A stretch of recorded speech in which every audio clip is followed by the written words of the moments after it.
2000 лет, как звучит над планетой та весть, что однажды на ней родился Творец, чьей любовью согрета она до сегодняшних дней. Прожив жизнь святую, любовь возвещая всем жителям грешной земли, он смертью своею открыл двери рая, чтоб вечно жить с ним мы могли.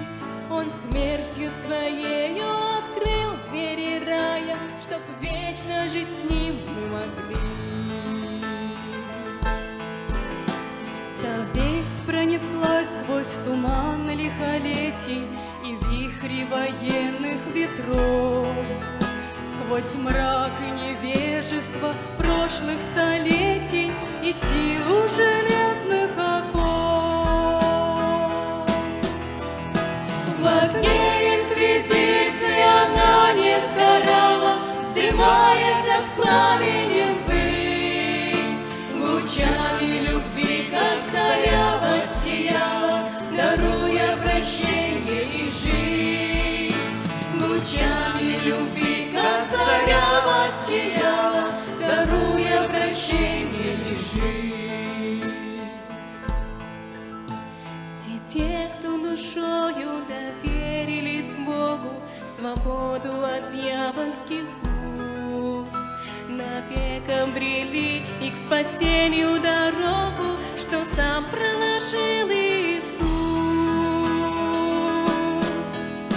По ней миллионы сегодня шагают, вставая в ряды вновь и вновь, и царство Христа на земле воспевают все праведность, мир и любовь.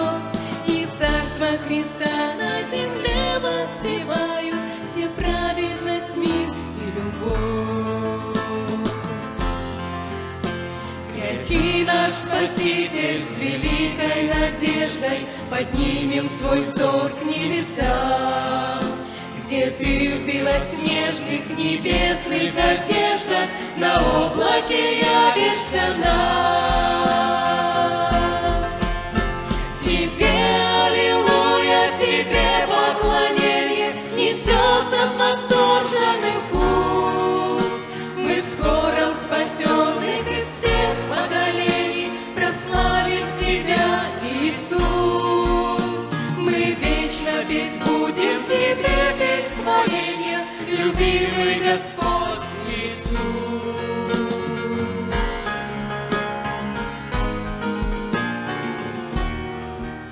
Мы вечно петь будем тебе песнь хваления, любимый Господь Иисус.